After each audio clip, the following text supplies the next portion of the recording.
1857 की क्रांति को देखेंगे। और ये जो आपका दृष्टि पब्लिकेशन जो बिहार के लिए है उसको देख रहे हैं, ठीक है। ऑलरेडी जो मैंने 1 से लेकर के 4 पार्ट को कंप्लीट करा दिया है, तो आप ये वाला जो पार्ट होगा ये पार्ट 5 को मैं कराने जा रही हूँ। तो आप जो है वो पूरे अगर नहीं देखे होंगे तो आप जाके प्लेलिस्ट से ज़रूर देख लीजिएगा। ऑलरेडी मैंने बहुत सारे वीडियो इस सीरीज़ का कराए हैं। आज हम जो कराने वाले हैं वो पार्ट 5 हो जाएगा। चलिए स्टार्ट करते हैं। और एक चीज़ और बोलूँगी कि अगर आपको मेरा पढ़ाना अच्छा लगता है तो आप मेरे चैनल को सब्सक्राइब कर सकते हैं। मैं आपको फोर्स तो नहीं कर सकती, बट ऐसा मैं आपको रिक्वेस्ट कर सकती हूँ, ठीक है। चलिए यहाँ शुरुआत करते हैं। यहाँ पे आपको क्या बोला जा रहा है, तो क्या कहा जा रहा है कि 1857 की जो क्रांति होती है, जो बिहार के बारे में हम लोग यहाँ पे स्पेशली देखने वाले हैं। तो 1857 की क्रांति जो है ब्रिटिश शासन से मुक्ति के लिए किया गया प्रथम जो है वो सामूहिक प्रयास था, ठीक है। यद्यपि यह जो क्रांति रही है एक सिपाही विद्रोह के रूप में प्रारंभ हुई, परंतु शीघ्र ही इसने उत्तर भारत के अधिकांश क्षेत्रों को की जनता को इस संघर्ष में क्या किया कि जोड़ लिया, ठीक है। और जोड़ने की वजह से क्या हुआ कि बहुत सारे जो जन भागीदारी भी इसमें देखी गई। जहाँ पे क्या होता है कि बिहार में 1857 की क्रांति के उद्भव का आपका प्रश्न बताया जा रहा है कि जो उद्भव हुआ उसके मूल में भी जो है अधिकांश यही कारण जिम्मेदार रहे कि भारत के अन्य भागों में हो रहे विद्रोह के मूल थे, ठीक है। साथ ही बिहार के संदर्भ में कुछ अन्य विशिष्ट कारण भी रहे हैं जिसकी चर्चा हम यहाँ पे देखने वाले हैं, ठीक है। चलिए हम लोग यहाँ देख लेते हैं।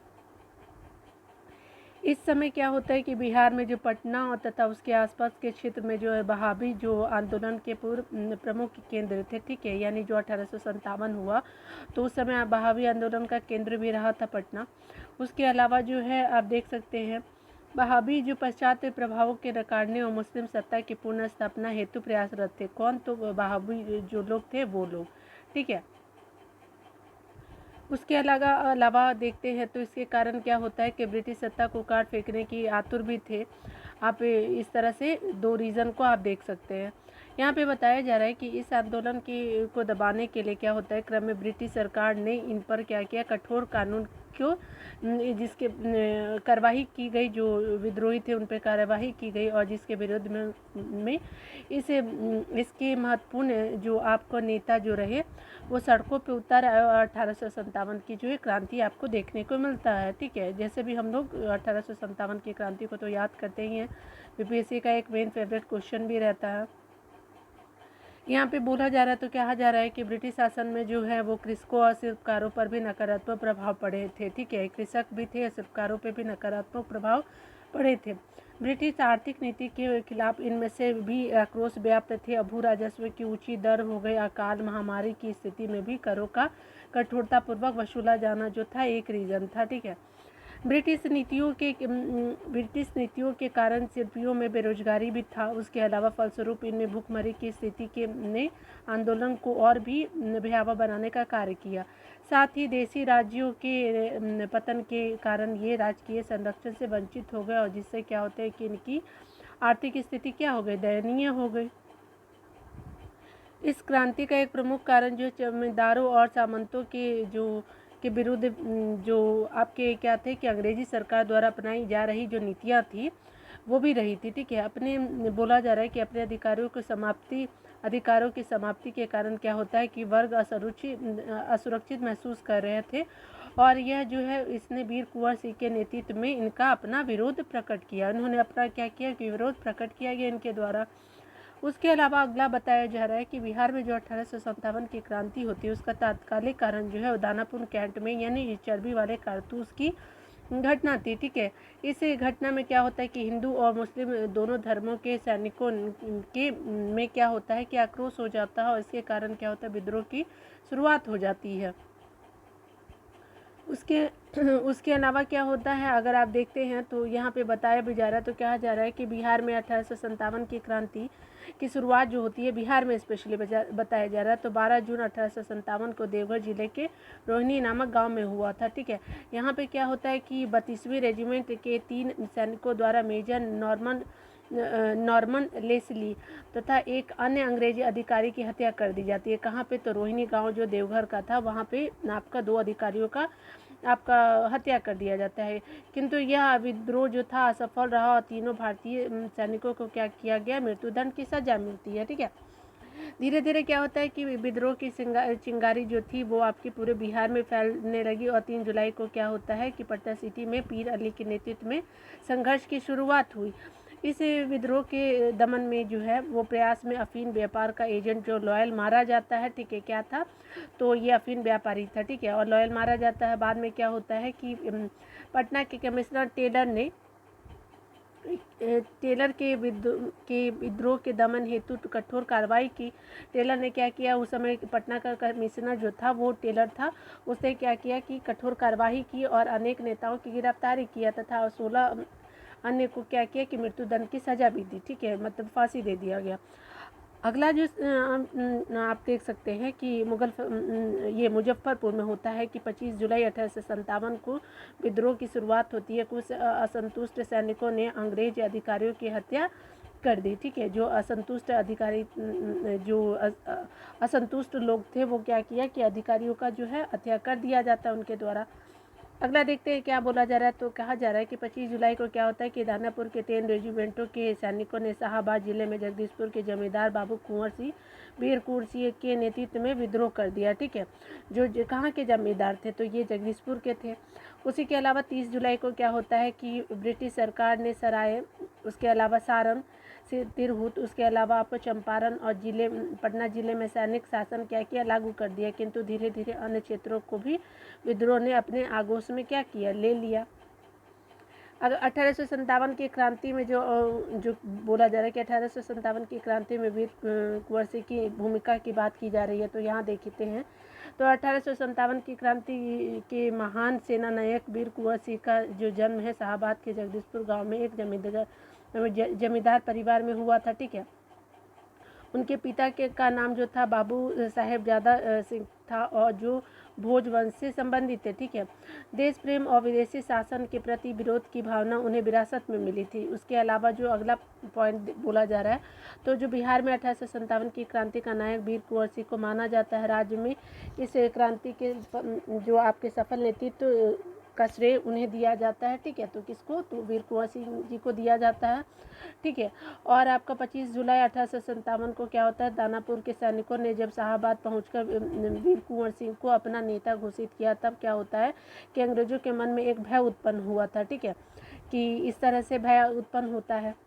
उसके अलावा आगे आप देख सकते हैं कि इससे पूर्व क्या होता है कि क्रांति की शुरुआत में क्या होता है कि पटना के कमिश्नर विलियम टेलर ने उन्हें पटना आकर के मिलने का निमंत्रण दिया था। ठीक है, परंतु मौलवी अहमदुल्ला के साथ हुए विश्वासघात को देखते हुए उन्हें पटना न आने का निर्णय लिया। ठीक है, और बाद में क्या होता है कि वो अहमदुल्ला के साथ जो विश्वासघात हो चुका था तो वो पटना आने के लिए मना कर देते हैं। कौन? तो आपके जो जगदीश सिंह जी थे। ठीक है, उसके अलावा जो है उन्होंने जगदीशपुर में बंदूक और गोला बारूद बनाने का कारखाना भी स्थापित किया, जो वीर कुंवर सिंह बाबू थे वो, तथा दुर्ग की मरम्मत भी करवाई। साथ ही 10,000 देशभक्ति सैनिकों को भी एकत्रित किया कि जिससे वो अंग्रेजों से लड़ सके। इस विद्रोह में उनके सहयोगियों में उनके भाई अमर सिंह थे, भतीजा रथभंजन सिंह थे, निशान सिंह थे, हरकिशन सिंह और शाहाबाद के 4 जमींदार थे। कुंवर सिंह ने अपने सैनिकों के सहयोग से संघर्ष की शुरुआत की। उन्होंने सर्वप्रथम आरा को ब्रिटिश सैनिकों से मुक्त कराने का असफल प्रयास किया। एक प्रयास तो किया लेकिन जो कि असफल रहता है।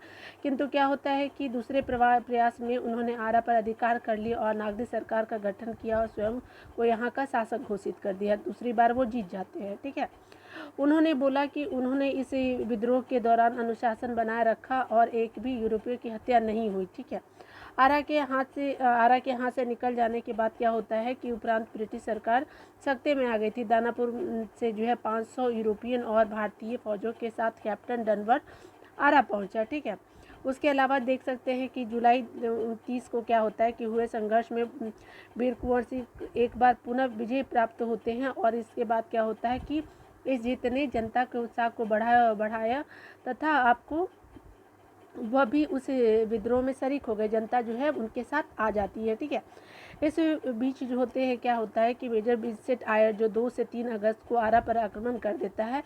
इस युद्ध में वीर कुंवर सिंह की स्थिति कमज़ोर होने लगी और इस पर अभी आरा जो है अभियान का पतन हो गया। ठीक है, आरा का जो अभियान था वो मतलब एक तरह से ख़त्म होने के कगार पे आ गया था। ठीक है, उसके अलावा आपका क्या बोला जा रहा है कि इसी बीच क्या होता है कि वीर कुंवर सिंह गुरुले युद्ध पद्धति का अनुसरण करते हुए जगदीशपुर की ओर बढ़े और किंतु आयर वहां भी उनका पीछा करते हुए आ गया और उनके महल को जला दिया। ठीक है, वीर कुंवर सिंह यहाँ से बच निकलने में कामयाब हो गए तथा सासाराम होते हुए रोहतास गए।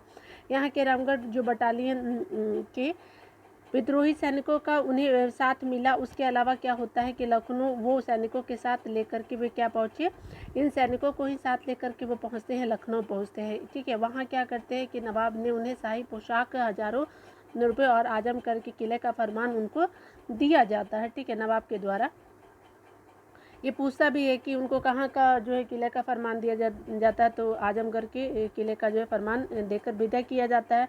उसके अलावा जो है उन्होंने नाना साहब के साथ मिलकर कानपुर की लड़ाई में हिस्सा लिया और 29 नवंबर आपके 1857 को कानपुर में कब्जे के समय जो है तात्या टोपे हो गए। नाना साहब के साथ वीर कुंवर सिंह भी डिविजनल कमांडर थे। ठीक है, यानी तात्या टोपे तो थे ही, नाना साहब के साथ और कौन थे, तो कुंवर सिंह भी जो थे डिविजनल कमांडर होते हैं। उसके अलावा आप देख सकते हैं कि कानपुर की लड़ाई में क्या होता है कि वीर कुंवर सिंह की वीरता ने सबको प्रभावित किया। और बाद में क्या होता है कि कानपुर की विजय के बाद क्या होता है कि नाना साहब को यहाँ पर स्थापित कर कुंवर सिंह आजमगढ़ की तरफ बढ़े। यहाँ पे उन्हें अली करीम एवं इसके साथ जो है 300 सिपाहियों का साथ मिला। साथ ही घाघरा नदी के तट पे क्या होता है कि 1800 सैनिकों के साथ उनके भतीजे का भी उनको साथ मिलता है। ठीक है, साथ ने उनके भतीजे ने भी साथ दिया। यहाँ पे आगे देखते हैं तो बताया जा रहा है कि आपका बोला जा रहा है कि हालांकि कंपनी के अधिकारियों ने उन्हें आगे बढ़ने से रोकने की भरपूर प्रयास किया, किंतु वो सामरिक कुशलता से आगे बढ़ते रहे जो वीर कुंवर सिंह जी थे। ठीक है, उसके अलावा क्या होता है कि आजमगढ़ पर अधिकार करने के क्रम में अतरौलिया के मैदान में वो 22 मार्च 1858 को कर्नल मिलमैन के नेतृत्व में अंग्रेजी सेना के साथ भीषण संघर्ष होता है उनका। ठीक है, और जिसके बाद वो क्या करते हैं कि उनका आजमगढ़ के किले पर क्या होता है, अधिकार हो जाता है। अगला देखिए क्या बोला जा रहा है कि कहा जा रहा है कि जो वीर कुंवर सिंह जी थे वो आजमगढ़ के किले विजय ने अंग्रेजों के होश उड़ा दिए। ठीक है, क्योंकि अब जीत लिया गया था वीर कुंवर सिंह जी के द्वारा। उसके अलावा तत्कालीन गवर्नर जनरल जो 1857 के समय था के आदेश पर इलाहाबाद से लॉर्ड काकी और लखनऊ से लुगार्ड के आपके क्या था कि नेतृत्व में अंग्रेजी सेना ने आजमगढ़ पे आक्रमण कर दिया। किंतु इससे पहले ही वीर कुंवर सिंह ने अपनी कूटनीति दूरदर्शिता को दिखाते हुए परिचय देते हुए सेना को 2 टुकड़ियों में बांटकर एक को क्या किया कि आजमगढ़ में अंग्रेजी सेना को उलझाने में लगाए तथा दूसरे को निकाल भागने में सफल हो गए और दूसरी टुकड़ी को के साथ वो खुद भी निकल भागे। ठीक है, उसके बाद क्या होता है कि भीषण संघर्ष होता है अंग्रेजों के बीच। अंग्रेजी सेना का आजमगढ़ के किले पर अधिकार भी हो जाता है, किंतु कुंवर सिंह को पकड़ने में असफल रही। ठीक है, लेकिन वो क्या होते हैं कि कुंवर सिंह भाग जाते हैं। उसके अलावा देख सकते हैं कि आप डगलस के नेतृत्व में क्या होता है कि अंग्रेजी सेना ने उनका पीछा किया। ठीक है, उनकी गिरफ्तारी की मदद के लिए जो 25,000 पुरस्कार की घोषणा भी की जाती है, लेकिन वो भाग निकलने में कामयाब हो जाते हैं वीर कुंवर सिंह जी। उसके अलावा जो आप देख सकते हैं कि यहाँ से भाग कर के वो 20 अप्रैल 1858 को गाजीपुर के मनहौर गांव पहुँचते हैं और जहाँ पर गांव वाले ने विजेता के रूप में उनका स्वागत किया। उन्हें सेना सहित गंगा नदी पार कराने के लिए नौका की व्यवस्था कराई। लेकिन इसी बीच क्या होता है, डगलस के नेतृत्व में अंग्रेजी सेना ने एक बार पुनः आक्रमण किया और लेकिन उसके बाद भी क्या होता है कि असफलता ही हाथ लगती है अंग्रेजों के। उसके आगे आप देखिए क्या बताया जा रहा है, तो कहा जा रहा है कि यहाँ पे जो है इस युद्ध में जो है हालांकि वे नदी पार कर भागने में कामयाब रहे, लेकिन क्या होता है कि हाथ में गोली लगने के कारण उन्हें अपना एक हाथ गंवाना पड़ता है। ठीक है, इसी अवस्था में अंग्रेजों से लोहा लेते हुए 22 अप्रैल 1858 को क्या होता है कि अपने गांव जगदीशपुर पहुंचे और लेकिन क्या होता है कि इसी दौरान कैप्टन ली ग्रैंट के नेतृत्व में अंग्रेजी सेना ने जगदीशपुर पर धावा बोला और कुंवर सिंह के साथ भीषण संघर्ष हुआ।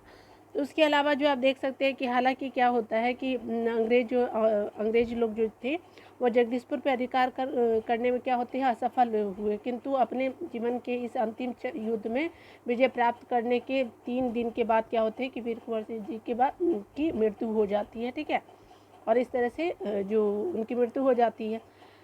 यहाँ पे उनके मरने के बाद क्या होता है कि उनके जो छोटे भाई थे, भाई अमर सिंह ने क्या किया कि संघर्ष को आगे बढ़ाया और शाहाबाद क्षेत्र में उनका नियंत्रण कायम रहा। सरकारी दबिश के बावजूद नवंबर 1858 तक अंग्रेज इस क्षेत्र पर अपना अधिकार स्थापित नहीं कर पाए थे। नवंबर 1858 को महारानी विक्टोरिया के क्षमादान के बाद इस क्षेत्र के विद्रोहियों के ने क्या किया, हथियार डाले। ठीक है, लेकिन ये हार मानने को तैयार नहीं थे।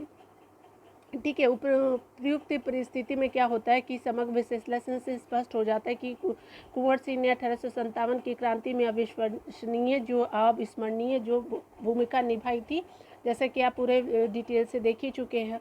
ये जो है अंग्रेजों के सामने भारतीय प्रतिरोध की सशक्त अभिव्यक्ति बना करके उभरे और उन्होंने अपनी सैन्य क्षमता एवं कूटनीतिक दूरदर्शिता से सबको प्रभावित किया। 1857 की क्रांति की असफलता में भारतीय पक्ष की सैन्य कार्रवाई को एक महत्वपूर्ण कारण के रूप में देखा जा सकता है। ठीक है, किंतु कुंवर सिंह ने क्या किया कि यह साबित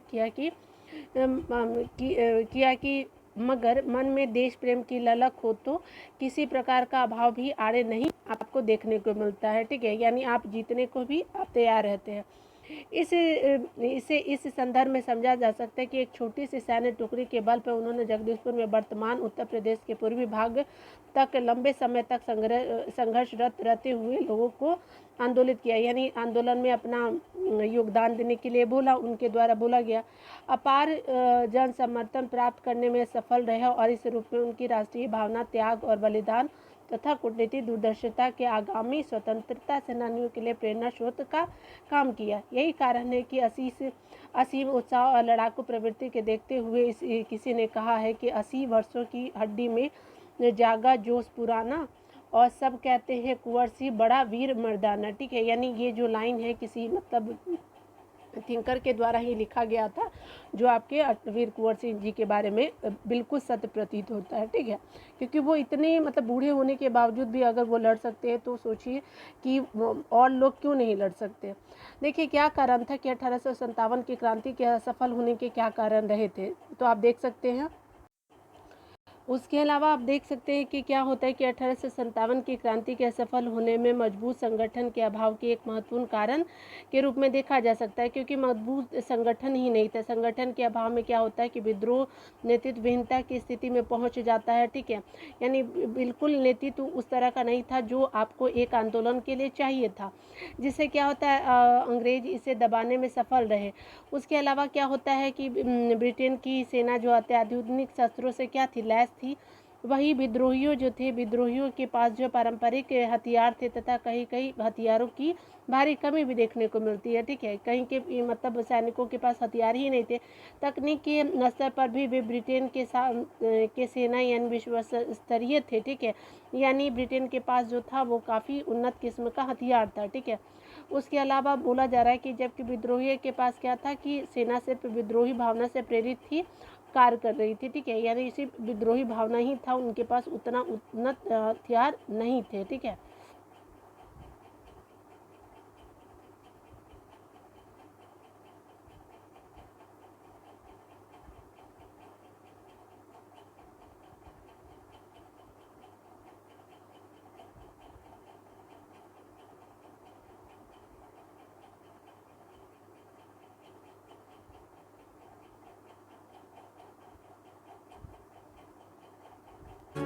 चलिए अब हम लोग यहाँ पे देख लेते हैं बिहार में होम रूल लीग आंदोलन को हम लोग देख लेते हैं। ठीक है, क्योंकि उसके पूरे कंटेंट नहीं दिए हुए तो दूसरे से पीडीएफ से मैं आपको करा दूंगी। ठीक है, उसको वहीं पे रहने देते हैं। अब हम लोग देखते लेते हैं बिहार में होम रूल लीग आंदोलन के बारे में देख लेते हैं, जो भी डिटेल में यहाँ पे दिए हुए हैं। ठीक है, यहाँ पे देखिए क्या है कि आपको बोला जा रहा है कि स्वदेशी आंदोलन की समाप्ति के बाद क्या होता है कि राष्ट्रीय राजनीति में नए शून्य को भरने के साथ ही बदलते परिदृश्य में अप्रासंगिक हो चुकी थी। ठीक है, नरमपंथी राजनीति के मद्देनजर जो थे वो कांग्रेस में शामिल जो हुई थी एनी बेसेंट जी और मांडले जेल में रिहा तिलक जो थे सुषुप्त पड़े कांग्रेस को एकजुट करके क्या करते हैं कि राजनीतिक आंदोलन की पुनर्जीवित करने का प्रयास करते हैं। किनके द्वारा?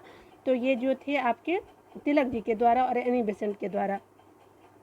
उन्होंने आयरलैंड को होम रूल की तरह भारत में भी स्वशासन की मांग को लेकर के आंदोलन चलाने का निर्णय लिया। ठीक है, जो एनी बेसेंट जी थी उनके द्वारा भी ऐसा किया गया। दूसरी तरफ जो प्रथम विश्व युद्ध होता है और उस समय क्या देखेंगे कि जनित कठिनाइयों के कारण क्या होता है कि दूसरी तरफ जो है आप प्रथम युद्ध जो होता है आपका फर्स्ट वर्ल्ड वॉर जो होता है उसमें कठिनाइयों को देखते हैं तो क्या होता है कि वस्तुओं के मूल्य और क्रय में वृद्धि के चलते जनता में असंतोष व्याप्त भी था। साथ ही विश्व युद्ध के दौरान उत्पादन में कमी और मांग में वृद्धि के कारण क्या हुआ था कि भारतीय पूंजीपति लाभ की स्थिति में थे, इसलिए यह वर्ग भी स्वशासन के अधिकारों के पक्ष में था। ठीक है, यानी जो पूंजीपति लोग भी थे वो भी स्वशासन चाहते थे। ठीक है, देखिए यहाँ पे बताया जा रहा है तो कहा जा रहा है कि इन्हीं परिस्थितियों में क्या होता है कि एनी बेसेंट ने अपने अखबारों न्यू इंडिया उसके अलावा कॉमनवेल्थ के माध्यम से जन जागरूकता फैलाने का कार्य किया। तो ये एनी बेसेंट की दो जो है आप देख सकते हैं न्यू इंडिया और कॉमनवेल्थ याद रखिएगा। उसके अलावा क्या होता है कि 28 अप्रैल 1916 को क्या होता है कि तिलक ने 3 सितंबर 1916 को एनी बेसेंट ने इंडियन होम रूल लीग की स्थापना की थी। ठीक है, उसके अलावा आपका बोला जा रहा है कि 2 टाइम पीरियड याद रखिएगा कि यहाँ पे जो सबसे पहले तिलक जी का होता है 28 अप्रैल 1916 को और 3 सितंबर 1916 को एनी बेसेंट जी के द्वारा स्थापना किया जाता है। ठीक है, होम रूल लीग आंदोलन का मुख्य उद्देश्य क्या था? शांतिपूर्ण तरीके से सुशासन की प्राप्ति और जनता में राजनीतिक शिक्षा का प्रसार करना, जिला और नगर पालिका और प्रांतीय स्तर पर क्या करना, स्थानीय सरकार का निर्माण करना था। ठीक है, और जातिवाद जो उस समय थे, छुआछूत की भावना जो थी उनका भी क्या करना था? खत्म करना था और राष्ट्रीय आंदोलन को व्यापक क्या करना था? आधार प्रदान करने का प्रयास था। ठीक है, अगला देखते हैं क्या बोला जा रहा है। तो कहा जा रहा है कि इस आंदोलन के मुख्य कार्यक्रमों में जो है कार्यकर्ता के बीच जो है जन जागरण संबंधी पत्रिका और पुस्तकों का वितरण, राजनीतिक वाद विवाद का आयोजन किया जाता था और साप्ताहिक हाटों और धर्मस्थलों पर जनसभाएं आयोजित करके जनता से जुड़े मुद्दों को उठाना शामिल था। ठीक है, यानी ये लोग अपना इस तरह से जागरूक करते थे। उसके अलावा जो अंग्रेजों के सामने भी अपनी मांगों को रखते थे। जहाँ तक होम रूल लीग आंदोलन में बिहार की भूमिका का प्रश्न है, केंद्रीय विधान परिषद के जिन 19 सदस्यों ने भारतीयों के लिए स्वशासन की मांग को लेकर के सरकार के ज्ञापन दिया तो उसमें से उस पर हस्ताक्षर करने वाले बिहार के मजरूल हक भी थे। ठीक है, यानी स्वशासन जो होम रूल लीग के लिए जो थे वो मजरूल हक भी थे उस समय, आप जान सकते हो 1916 के टाइम में। बिहार में क्या होता है कि होम रूल लीग की स्थापना जो आपका 16 दिसंबर 1616 को पटना में क्या होता है मौलाना मजहरूल हक के नेतृत्व में किया गया था। तो याद रखिएगा 16 दिसंबर 1916 को, और बिहार की बात की जा रही है तो पटना में होता है आपका मौलाना मजहरूल हक के नेतृत्व में किया जाता है। इसमें क्या होता है कि सरफराज हुसैन को उपाध्यक्ष और चंद्रवंशी सहाय को क्या बनाया जाता है? मंत्री बनाया जाता है। ठीक है, आपका देख सकते हैं कि जैसे आपका आगे दिए रहा है कि बिहार होम रूल लीग के अन्य सक्रिय सदस्य थे हसन इमाम जी थे और पूर्णेंदु नारायण सिन्हा थे। ठीक है, अलग जो आपके सक्रिय सदस्य थे, तो आप याद रखिएगा इन सब पॉइंट को। ठीक है, यहाँ पे क्या बोला जा रहा है तो कहा जा रहा है कि आपका बिहार में जो है इस आंदोलन का जो प्रभाव है चंपारण को छोड़कर के अन्य सभी हिस्सों में देखने को मिलता है। चूँकि इस समय जो चंपारण में गांधी जी की सत्याग्रह चल रही थी, इसलिए जो है 1916 का टाइम था। ठीक है, तो ये 1917 में चंपारण होता है, इसलिए जो है गांधी जी ने एनी बेसेंट को प्रशंसा तो की लेकिन उन्होंने यहाँ के स्थानीय लोगों की इस आंदोलन का हिस्सा बनने से रोका। ठीक है, क्योंकि मतलब दिमाग जो होता 2 हिस्सों में चला जाता। ठीक है, तो चंपारण का मुद्दा जो होता वो ठीक तरह से बाहर नहीं आ पाता। राज्य के मुजफ्फरपुर में क्या होता है कि जनकधारी प्रसाद के नेतृत्व में होता है और सारण में बजरंग सहाय थे। उसके अलावा तारणी प्रसाद सिन्हा के नेतृत्व में होम रूल लीग की स्थापना हुई थी। ठीक है, उसके अलावा देखिए क्या होता है कि बिहार में जो है होम रूल की सदस्य घड़ी की चेन के साथ जस्ता का एक बिल्ला पहनते थे, यानी होम रूल के जो सदस्य थे घड़ी के साथ क्या पहनते थे, जस्ता का एक बिल्ला पहनते थे, जिस पर कि अंग्रेजी भाषा में होम रूल लिखा रहता था, या अंग्रेजी में क्या लिखा रहता तो होम रूल लिखा रहता था। उसके अलावा आपका अगला क्या पॉइंट बोला जा रहा है, तो कहा जा रहा है कि होम रूल लीग आंदोलन के दौरान क्या होता है कि केनी बेसेंट को 2 बार पटना आगमन हुआ था। ठीक है, पहली बार वो 18 अप्रैल 1918 को आती हैं।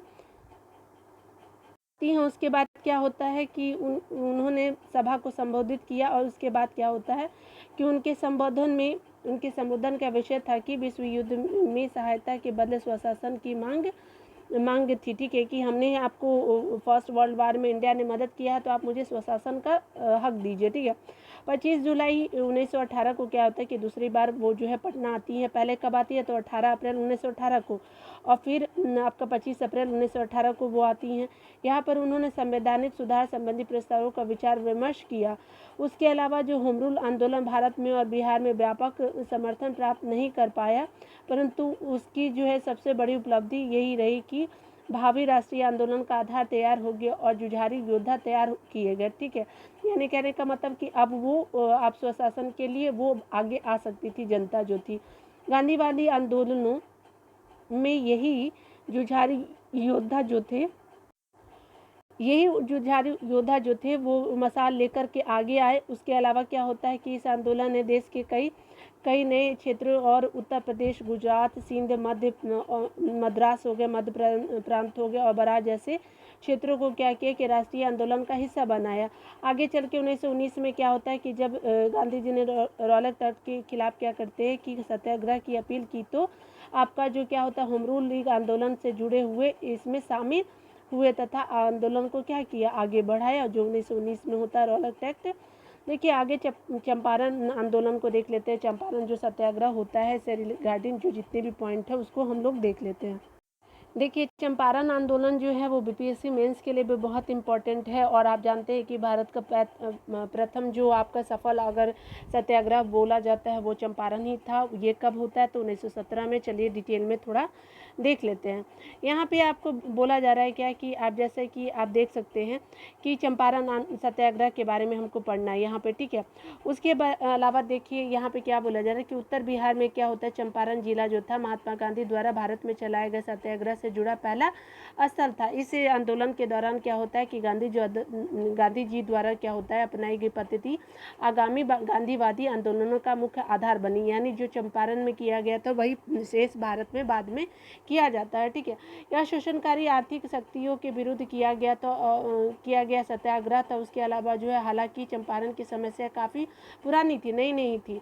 ठीक है, 19वीं शताब्दी के शुरुआत में क्या होता है कि गोरे बागान मालिकों ने किसानों के साथ एक अनुबंध किया था। कब तो 19वीं शताब्दी में। इसके तहत क्या होता था क्या है कि किसानों को अपनी जमीन के 3/20वें भाग में, मतलब यानी कट्ठा के मतलब 20 में से आपको 3 जो था वो आपको करना ही होता था, नील की खेती करना अनिवार्य होता है। इसे तीन कठिया पद्धति बोला जाता था। ठीक है, यानी 3/20 हिस्सा पे आपको नील की खेती करनी अनिवार्य थी। ठीक है, और वो भी अमानवीय ढंग से करवाया जा रहा था। ठीक है, कोई ढंग से कृषि भी नहीं करवाई जा रही थी नील की खेती। ठीक है, और ये व्यवस्था जो बागान मालिकों द्वारा किसानों के शोषण के लिए कई तरीके अपनाए जाते थे। ठीक है, कि अगर नहीं करोगे तो बहुत सारे अत्याचार भी किए जाते थे। उसके अलावा जो है वो खेतों की जो उर्वर क्षमता थी वो भी ख़त्म हो जाती थी। शोषण के इन तरीकों में नील उपजाने वाले जो थे वो विवश करना था। ठीक है, शोषण के इन तरीकों में नील उपजाने हेतु मतलब वो क्या करते थे, फोर्स करते थे। अगला क्या बोला जा रहा है कि कम मेहनताने को भी दिया जाता था बेगार के रूप में कार्य कराना, और नील न उपजा पाने की स्थिति में भारी जुर्माना लगाना आदि शामिल था। 19वीं शताब्दी के अंत में क्या होता है कि जर्मनी के रासायनिक रंगों की खोज से क्या होता है कि विदेशी बाजार में नील की मांग कम हो गई। फलतः चंपारण की ये नील बागान मालिक अपने कारखाने बंद करने पर विवश हो गए, क्योंकि अब क्या होता है तो आपका जो है जर्मनी में अब जो है वो रासायनिक रंगों का स्टार्टिंग किया जाता है, और बाद में क्या किया जाता है कि वो पावर नहीं दिया जाता है जो पहले था। तो नील बागान मालिक को अब कारखाने बंद करने पड़े। उसके अलावा आप देख सकते हैं कि यहाँ पे क्या बोला जा रहा है कि किसान जो थे किसान भी इस जो स्थिति का लाभ उठाकर नील की खेती से छुटकारा पाना चाहते थे, ठीक है, क्योंकि अब जर्मनी में रासायनिक रंग आ गए थे। उसके अलावा जो है अंग्रेज जो थे बंगाल मालिकों ने किसानों की स्थिति का फायदा उठाने की मंशा से किसानों को इस अनुबंध से मुक्त करने के एवज में लगान और अन्य गैर कानूनी करों को मनमाने ढंग से बढ़ा दिया, ठीक है। अगर आपको मुक्त होना है तो आप मुझे लगान दो और ज़्यादा ही दो, ठीक है। तो इस तरह से और जो था अत्याचार अंग्रेज किसानों के ऊपर किया जाने लगा, ठीक है। मतलब वो किसानों को छोड़ना ही नहीं चाहते थे। इस तरह क्या होता है कि उत्पीड़न और शोषण के कारण जो होता है किसानों की आर्थिक स्थिति जो थी वो दयनीय होने लगी। बाद में क्या होता है कि 1908 में जो होता है इसके खिलाफ जो है विरोध मुकर हुआ और पुलिस प्रशासन और न्यायपालिका के उदासीन रवैया जो था उनकी मुक्ति को और कठिन बना दिया और बागान मालिकों को की छूट का कारोबार चलता रहा, ठीक है। यानी इस तरह से वो लूटने लगे, ठीक है, छूट नहीं लूट होगा। तो इस तरह से मतलब उनका न तो पुलिस ध्यान देता था, न प्रशासन ध्यान देता था और न ही जो कोर्ट कचहरी थे उस समय के वो इन किसानों के बातों को ध्यान देते थे, क्योंकि सारा पावर तो अंग्रेजों के हाथों में था। उस समय देखिए क्या होता है कि किसानों की समस्या को अंग्रेजों के समक्ष रखने में बिहार के जो दैनिक समाचार जो बिहारी था और प्रताप ने महत्वपूर्ण भूमिका निभाई। ये पूछता भी है कि 1917 का जो आपका चंपारण युद्ध हुआ था, तो सॉरी आपका सत्याग्रह होता है, तो ये कौन से पत्रिका जो थे उस समय काफ़ी महत्वपूर्ण थे, तो बिहारी और प्रताप को याद रखिएगा, ठीक है। यहाँ पे क्या बोला जा रहा है, तो कहा जा रहा है कि इन समाचार पत्रों में छपे लेखों ने भारतीय राष्ट्रीय कांग्रेस का क्या किया कि ध्यान आकृष्ट कराया। उसके अलावा क्या बोला जा रहा है कि इस क्रम में क्या होता है कि 1916 में जो है कांग्रेस के लखनऊ अधिवेशन में बिहार से बड़ी संख्या में लोग शामिल होते हैं, ठीक है। 1916 का जो लखनऊ का अधिवेशन होता है उसी में जो है राजकुमार शुक्ल भी जो है वो वहाँ पे उपस्थित होते हैं। उसके बाद क्या होता है कि 1917 में राजकुमार जो शुक्ल जी थे गांधी जी को चंपारण बुलाने के उद्देश्य से उनके पीछे तब तक घूमते रहे जब तक गांधी जी चंपारण आकर किसानों का अत्याचार नेतृत्व करने को राजी ना हो गए, ठीक है। यानी मतलब वो उस समय तक कोशिश करते रहे जब तक गांधी जी जो बिहार ना आ जाए, ठीक है, क्योंकि उनको पता था कि जो महात्मा गांधी थे 1915 में अफ्रीका में जो वो इस तरह का काम कर चुके थे। ब्रज किशोर प्रसाद जो थे वो गांधी जी के समक्ष एक प्रस्ताव प्रस्तुत किया और जिसमें चंपारण की समस्या के निदान के लिए एक समिति की गठन की बात की गई, जिसमें सरकार और आपके गैर सरकारी सदस्यों के शामिल होने का प्रावधान किया गया कि सरकारी भी होंगे और गैर सरकारी भी सदस्य होंगे, लेकिन किसी तरह से नील जो किसान थे उनकी समस्याओं को सुना भी जाए, ठीक है।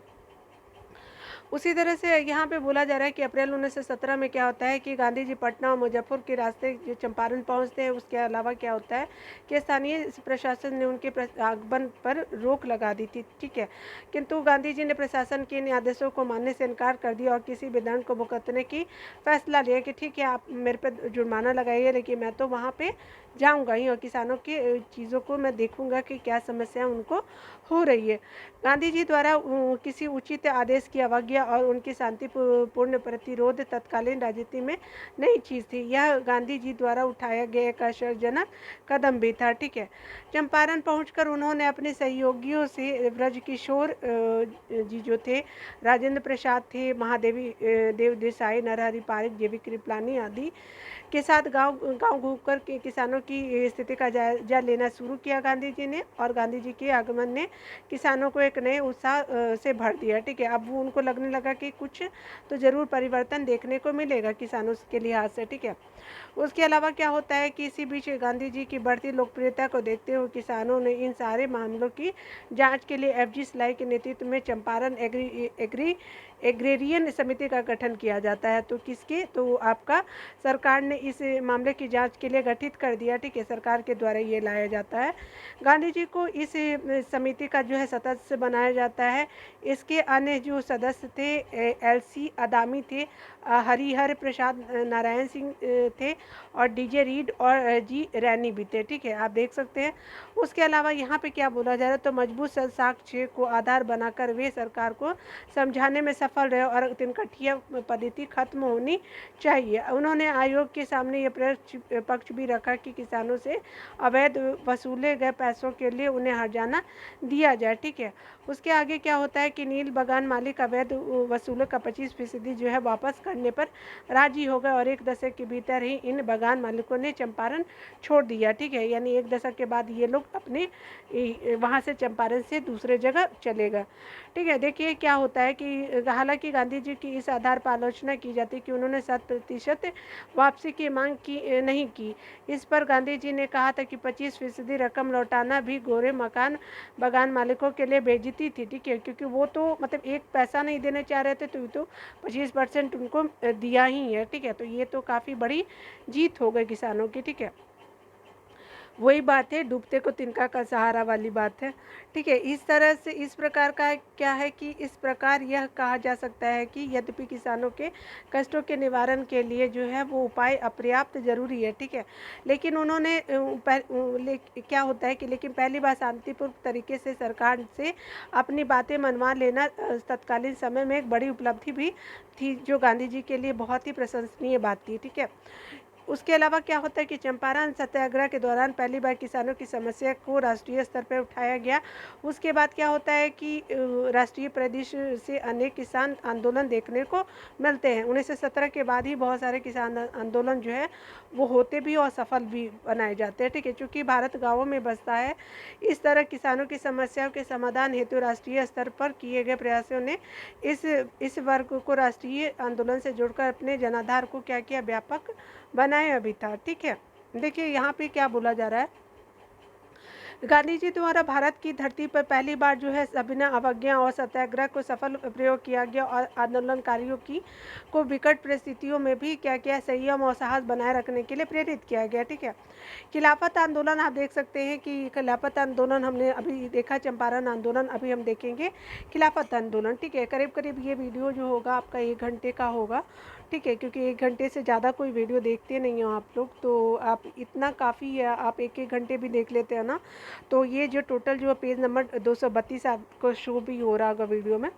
तो इस तरह से हम जल्दी से जल्दी इसको ख़त्म करेंगे। और आज जो है नोटिफिकेशन आ गया है 69 बीपीएससी का, तो आप देख लीजिएगा, ज़्यादा पोस्ट तो नहीं है, लेकिन आपको बोला गया है कि 15 जुलाई से जो फॉर्म फिलअप होना स्टार्ट हो जाएगा। मैंने देखा नहीं है रिसीव नोटिफिकेशन को, देखा है तो 15 जुलाई दिखा रहा है। ठीक है, तो आप चलते हैं, अगला देख लेते हैं, खिलाफत आंदोलन को देख लेते हैं। खिलाफत आंदोलन क्या था, तो यहाँ पे देख सकते हैं, खिलाफत आंदोलन जो था किसी अंतर्राष्ट्रीय मुद्दे पर पहली बार भारत में छेड़ा गया आंदोलन था। ठीक है, यानी आपका अंतर्राष्ट्रीय मुद्दे पर जो है मुद्दा तो अंतर्राष्ट्रीय था, लेकिन भारत में छेड़ा गया आंदोलन था जो पहली बार था, खिलाफत आंदोलन था। क्योंकि हालांकि खिलाफत आंदोलन जो मुसलमानों की धार्मिक भावनाओं को आहत करने के क्रम में आरंभ किया गया था, किंतु क्या हुआ था कि इस आंदोलन के मूल में भी भारतीय मुसलमानों के मन में ब्रिटिश शासन के प्रति असंतोष की भावना थी। ठीक है, यानी वो चाह रहे थे कि अंग्रेजों को कुछ सबक सिखाया जाए। ठीक है, जो उनके साथ किया गया था मुसलमानों के साथ।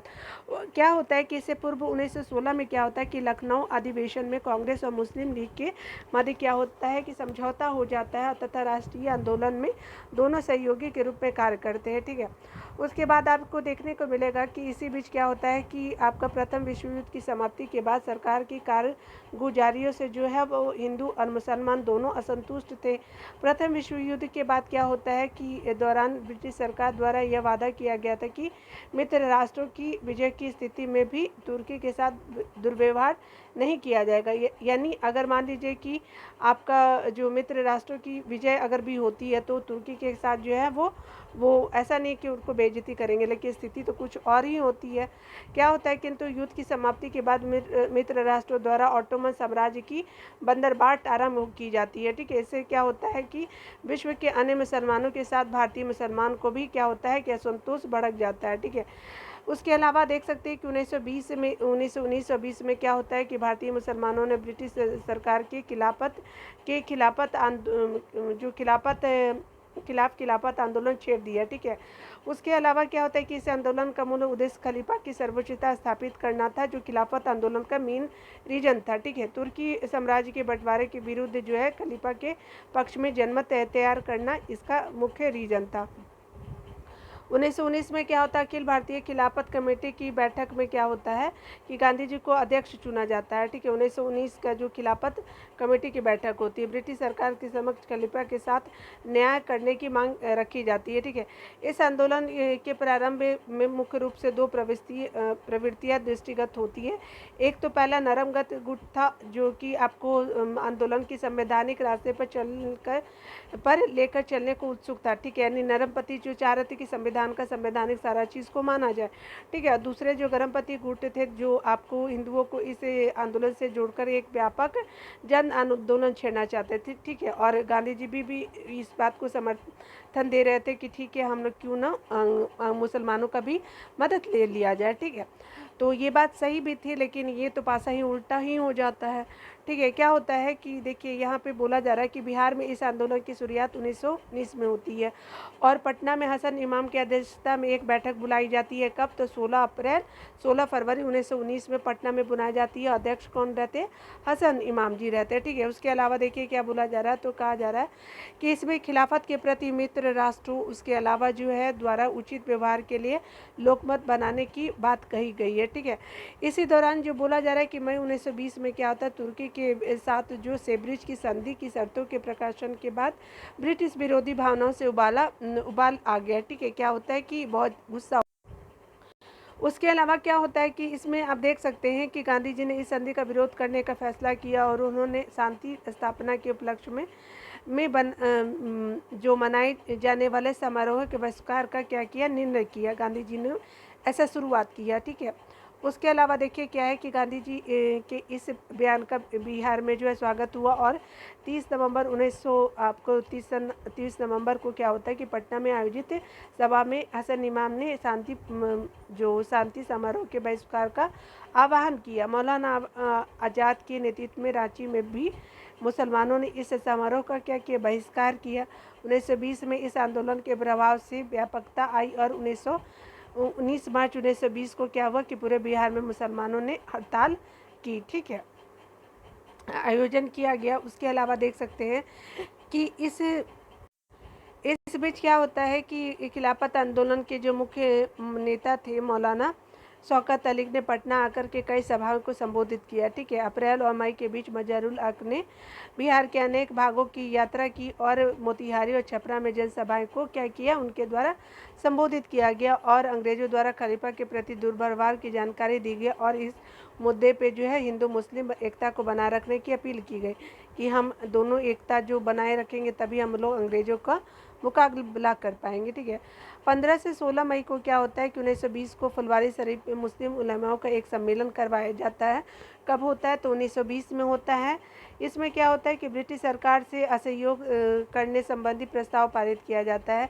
ऐसा ही प्रस्ताव बिहार प्रदेश कांग्रेस कमेटी और बिहार प्रादेशिक सभा द्वारा भी पारित किया जाता है। जून में क्या होता है कि पटना सिटी में गुलाम इमाम एवं उनकी सहयोगियों ने क्या किया कि आम सभाओं को संबोधित करते हुए ब्रिटिश सरकार से असहयोग करने और तुर्की पर आरोपित सभी संधियों को भर्त्सना करने की अपील की। ठीक है, यानी बुरा मतलब उनका निंदा करने का ऐसा निर्णय लिया गया। आगे क्या होता है कि 1 अगस्त 1920 को पटना में एक सभा में नूरुल हसन ने क्या किया कि प्रांतीय विधान परिषद की सदस्यता के साथ ही आपके साथ ही के शाह सुलेमान ने अवैतनिक दंडाधिकारियों के पद से इस्तीफा दे दिया। ठीक है, यानी शाह सुलेमान जो थे वो इस्तीफा दे देते हैं और बाद में क्या होता है कि वकील मोहम्मद जुबैर ने उनको अपनी अदालत छोड़ दी। ठीक है, और वकील मोहम्मद जुबैर ने क्या की, तो वकालत जो है वो छोड़ देते, अदालत नहीं। ठीक है, वो बोलते बोलते ना ध्यान से प्रोनाउंस करने में थोड़ा सा मिस्टेक हो जाता है, तो उसके लिए सॉरी मैं बोलती हूँ। ठीक है, इस तरह क्या होता है कि अब खिलाफत और असहयोग आंदोलन एक साथ जो है सक्रिय होने लगते हैं। खिलाफत भी चलने लगा और असहयोग आंदोलन भी स्टार्ट हो जाता है। आगे देखते हैं क्या हो रहा है। तो कहा जा रहा है कि हालांकि राष्ट्रीय स्तर पे आपका जो है असहयोग आंदोलन का प्रस्ताव भारतीय राष्ट्रीय कांग्रेस के कलकत्ता अधिवेशन में सितंबर 1920 में पारित किया गया था, किंतु बिहार में इसके पूर्व जो असहयोग का प्रस्ताव पारित हो चुका था। यानी जो आपका कलकत्ता में हुआ तो उससे पहले ही आपको बिहार में हो चुका था। ठीक है, तथा राष्ट्रवादियों ने क्या किया था, सरकार से असहयोग प्रारंभ कर दिया था। जनवरी 1920 में क्या होता है, गांधी जी आलूबंदियों ने वायसराय से मिलकर खलीफा के प्रति किए गए दुर्व्यवहार को क्या किया, प्रश्न को उठाया। और साथ ही मोहम्मद अली ने इंग्लैंड जाकर के क्या किया कि मोहम्मद अली ने क्या किया कि इंग्लैंड जाकर के प्रधानमंत्री लॉर्ड जॉर्ज के समक्ष ही इस प्रश्न को रखा, किंतु उन्हें निराशा हाथ लगी। ठीक है, आगे देखिए क्या होता है कि आपका गांधी जी ने खिलाफत के साथ किए गए अन्याय और हंटर कमीशन के द्वारा जलियांवाला बाग हत्याकांड के प्रति की गई लिपापोती के लिए जो है वो खिलाफ जो है राष्ट्रवादी असहयोग आंदोलन शुरू करने का फैसला किया गया। ठीक है, किसके द्वारा, तो हंटर कमीशन के द्वारा जलियांवाला बाग के प्रति जो हिंसा की गई थी, अब क्या किया गया कि आपको राष्ट्रव्यापी अब असहयोग आंदोलन शुरू करने का शुरुआत किया गया। उसके अलावा देखिए क्या होता है कि इस तरह अब जो है असहयोग और खिलाफत आंदोलन साथ साथ चलने लगे, लेकिन क्या होता है कि असहयोग आंदोलन के बढ़ते प्रभाव के सामने खिलाफत आंदोलन का मुद्दा जो होता है गौन हो चुका रहता है, और वहीं खिलाफत आंदोलन से जुड़े नेताओं और आपके संस्थाओं का ब्रिटिश सरकार द्वारा दमन किया जाने लगा, और तुर्की के जो मुस्तफ़ा कमाल पाशा द्वारा खलीफा के पद को समाप्त करने के बाद ही खिलाफत का प्रश्न समाप्त हो जाता है। तो यहाँ पे क्या होता है, खिलाफत के पद को समाप्त करने के साथ ही क्या होता है, खिलाफत का प्रश्न भी समाप्त हो जाता है, और अंततः क्या होता है कि 1924 तक आंदोलन भी समाप्त हो जाता है। ठीक है, यहाँ पे क्या बोला जा रहा है, तो कहा जा रहा है कि जहाँ तक इस आंदोलन के प्रभाव का प्रश्न है, तो हिंदू मुस्लिम एकता की मिसाल कायम की थी, और इस आंदोलन के माध्यम से मुसलमानों की राष्ट्रीय आंदोलन में भागीदारी बढ़ी थी। ठीक है, उसके अलावा क्या बोला जा रहा है, तो वस्तुतः इस काल में क्या होता है कि अंग्रेज जो है वो हिंदू मुस्लिम के बीच फूट डालने हेतु प्रयासरत थे। ऐसे समय पर खिलाफत के मुद्दे पर क्या होता है कि सांप्रदायिक एकता को सुदृढ़ करने के सुअवसर को गांधीवादी छोड़ना नहीं चाहते थे। वो चाह रहे थे कि क्यों ना आपको मतलब दोनों को, हिंदू और मुस्लिम जो है वो दोनों साथ में आज़ादी को प्राप्त करने के लिए लड़े। ठीक है, उसके अलावा देखिए क्या होता है कि खिलाफत आंदोलन, गांधी जी द्वारा खिलाफत के मुद्दे जो कि एक धार्मिक मुद्दा था, को राष्ट्रीय आंदोलन से जोड़ने के संदर्भ में उनकी आलोचना की जाती है, क्योंकि ये सांप्रदायिकता को क्या किया जा रहा था, तो बढ़ावा दिया जा रहा था। ऐसा बहुत सारे जो थिंकर थे वो मानते हैं। ठीक है, विचारक ऐसा ही विचार है। उसके अलावा बाद में इसका परिणाम भी हमको देखने को मिलता है, किंतु क्या होता है कि इसे गांधी जी की राजनीतिक भूल मानना, ऐतिहासिक प्रवृत्तियों को न समझना है। ठीक है, चूँकि राष्ट्रीय आंदोलन और खिलाफत आंदोलन दोनों में साम्राज्यवाद विरोधी तत्व की प्रधानता थी, साथ ही जो है खिलाफत आंदोलन किसी अन्य धर्म के खिलाफ चलाया गया आंदोलन नहीं था। इस आंदोलन के माध्यम जो है जन भागीदारी बड़ी, आंदोलन में जो है व्यापकता आई थी। ठीक है, चलिए हम लोग यहाँ पे असहयोग आंदोलन को भी देख लेते हैं। तो यहाँ क्या बोला जा रहा है, तो कहा जा रहा है कि असहयोग आंदोलन जो है उसको देखते हैं। ठीक है, असहयोग आंदोलन जो नॉन कॉपरेशन मूवमेंट था। ठीक है, आपका क्या होता है कि महात्मा गांधी के नेतृत्व में चलाया गया असहयोग आंदोलन भारतीय स्वतंत्रता आंदोलन के इतिहास में एक परिवर्तन बिंदु था, यानी 1920 से 22 के बीच में राष्ट्रीय आंदोलन के स्वरूप में एक झटके में परिवर्तन करते हुए समाज के सभी वर्गों को आंदोलन से जोड़कर इसे व्यापकता प्रदान की गई। 20वीं सदी के आरंभ में क्या होता है कि भारतीय जनमानस में निराशा का माहौल था, और प्रथम विश्व युद्ध के दौरान महात्मा गांधी ने इस आशा में ब्रिटिश सरकार का समर्थन किया था कि युद्ध की समाप्ति के बाद जो है सरकार भारतीयों के हित में कुछ करेगी। ठीक है, किंतु क्या होता है, युद्ध की समाप्ति के बाद क्या होता है कि रॉलेट एक्ट, जलियांवाला बाग हत्याकांड, और पंजाब में क्या होता है मार्शल लॉ की जो है वो घटना ने उनकी सारी उम्मीदों को क्या किया कि ध्वस्त कर दिया। ठीक है, उसके अलावा अब जनता समझ चुकी थी कि आप अंग्रेजी शासन सिवाय दमन के उन्हें और कुछ नहीं दे सकती है। ठीक है, यानी अंग्रेज मतलब अब जितने भी जो भारतवासी थे वो समझ चुके थे कि ये हमारा शोषण ही करके ही रहेगा। ठीक है, और कर ही रहे थे।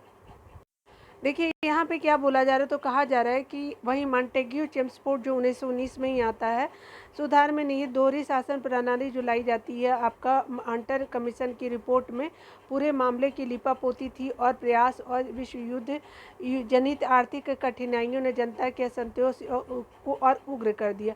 साथ ही में क्या होता है कि ब्रिटिश सरकार द्वारा तुर्की के खिलाफ खलीफा के प्रति जो दुर्व्यवहार जो किया गया था, उससे भारतीय मुसलमान भी क्या थे, वो भी बहुत ही दुखी थे। ठीक है, उसके अलावा क्या होता है कि इन सभी परिस्थितियों के कारण जो भारतीय जनमानस का ब्रिटिश सरकार से मोह भंग हो चुका था। अब उनको को भी भारतीय जनता जो थी वो ब्रिटिश से एक पैसे का भी लगाव नहीं था, ठीक है। उसके जिसके कारण फलस्वरूप क्या होता है कि सितंबर 1920 में कलकत्ता में कांग्रेस का विशेष अधिवेशन बुलाया जाता है और गांधी जी द्वारा असहयोग संबंधी जो है प्रस्ताव पेश किया गया। यद्यपि इस प्रस्ताव का चित्तरंजन दास और मदन मोहन मालवीय ने विरोध किया, किंतु मोतीलाल नेहरू और अली बंधु के समर्थन से यह क्या हुआ, प्रस्ताव पास किया गया, ठीक है, करा लिया गया। उसके अलावा देख सकते हैं 1920 में नागपुर अधिवेशन में कांग्रेस ने असहयोग आंदोलन के प्रस्ताव को स्वीकार कर आंदोलन की विधिवत शुरुआत कर दी। उसके अलावा देखिए क्या होता है कि असहयोग आंदोलन के बाद क्या होता है, कार्यक्रम के तहत उपाधियों प्रशस्ति पत्रों को लौटाना, सरकारी स्कूलों और कॉलेज अदालतों तथा विदेशी कपड़ों का आपको बहिष्कार देखने को मिलता है। कब, तो असहयोग आंदोलन के अंतर्गत, ठीक है। उसके अलावा देखिए क्या होता है कि राष्ट्रीय विद्यालयों की स्थापना स्टार्ट कर दी जाती है कि राष्ट्रीय विश्वविद्यालय जो विद्यालय की स्थापना किया जाएगा। स्थानीय विवादों के निपटारे के लिए पंचायतों का गठन का प्रस्ताव था। साथ ही जो हाथ से कताई बुनाई की प्रोत्साहन करने के जो पहले अंग्रेजों के आने से पहले जो था उसको स्टार्ट कर दिया जाता है, ठीक है। और हिंदू मुस्लिम एकता को बढ़ावा देने के लिए विशेष जोर देने की बात थी, ठीक है। यानी हिंदू और मुस्लिम जो है एक साथ आने की कोशिश में लग गए। अगला क्या होता है कि इन कार्यक्रमों पर अमल करने हेतु कांग्रेस के संगठनात्मक ढांचे में कई परिवर्तन किए गए। कांग्रेस के दैनिक कार्यों की देखरेख के लिए 15 सदस्यीय कार्यकारिणी का गठन किया गया।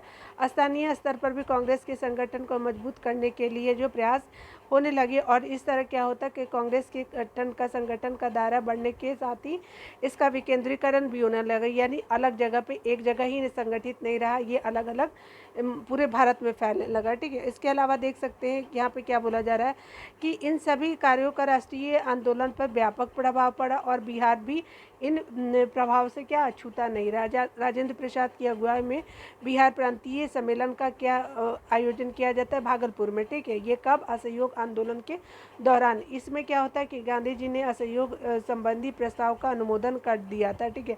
ब्रजकिशोर प्रसाद के सुझाव पर स्वराज के मुद्दे पर को भी इस आंदोलन का हिस्सा बनाया गया, जबकि राष्ट्रीय स्तर पर भी यह असहयोग आंदोलन का हिस्सा नहीं था, ठीक है। ये जो था आपका असहयोग आंदोलन का हिस्सा नहीं था, लेकिन यहाँ पे जो आपको देखने को मिलता है, ठीक है।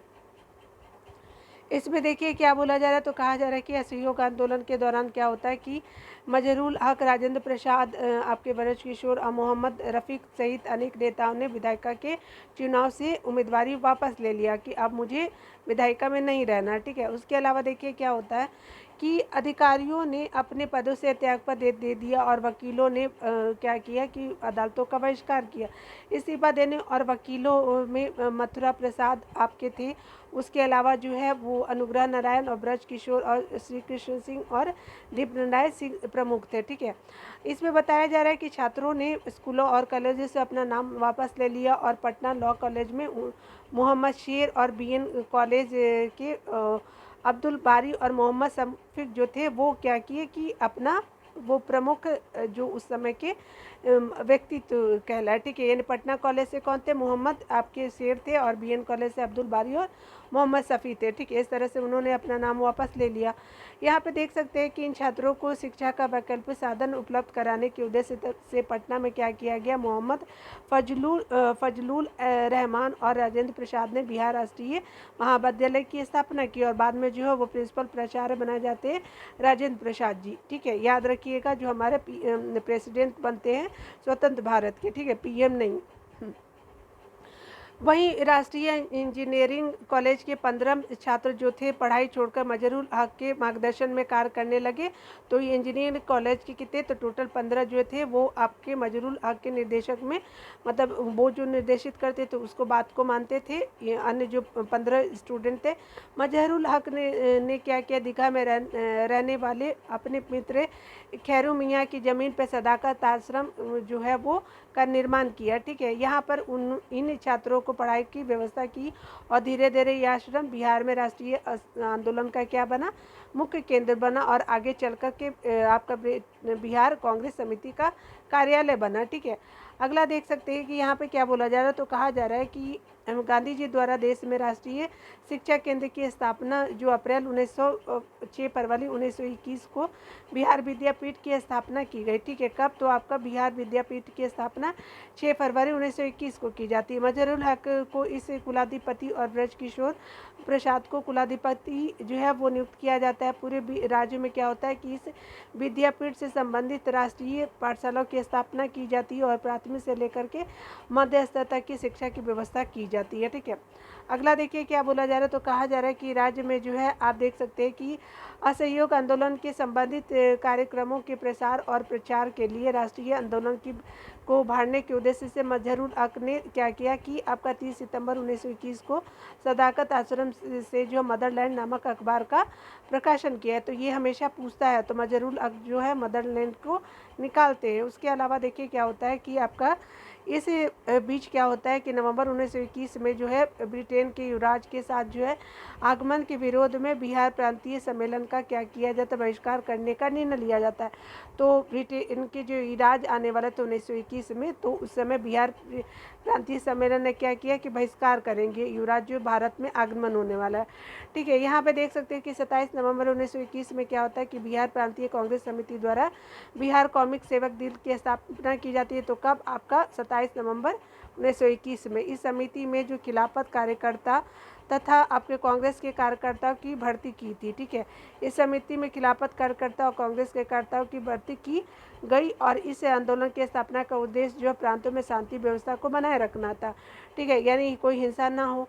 इस आंदोलन के दौरान बिहार में जो है शाहबाद जिले में डुमराव में नशाबंदी आंदोलन चलाया जाता है, नशाखोरी आंदोलन की अपील की जाती है। उसके अलावा देख सकते हैं यहाँ पे क्या बोला जा रहा है, इस आंदोलन के दौरान क्या होता है कि फरवरी 1922 में जो है भागलपुर में झंडा कांड होता है। कब? तो आपका सहयोग आंदोलन के टाइम ही होता है 1922 में। और कहाँ? तो भागलपुर में। भागलपुर में औद्योगिक प्रदर्शनी के दौरान क्या होता है, यहाँ के ठेकेदारों ने राष्ट्रीय झंडे का प्रयोग किया और जिस पर के ब्रिटिश अधिकारियों ने आपत्ति की। हालांकि इस मामले को अहिंसक तरीके से सुलझा लिया गया। इस बीच क्या होता है कि लगभग 2 साल तक चले इस आंदोलन में जनता का धैर्य टूटने लगा और अहिंसा क्या हुआ कि आंदोलन हिंसक होने लगा। 5 फरवरी 1922 को क्या होता है कि उत्तर प्रदेश की चौरी चौरा कांड के बाद क्या होता है, गांधी जी ने अचानक इस आंदोलन को वापस ले लिया। और ये कब होता है चौरी चौरा कांड? याद रखिएगा 5 फरवरी 1922 को होता है। ठीक है, उसके अलावा जो यूपी के चौरी चौरा में होता है।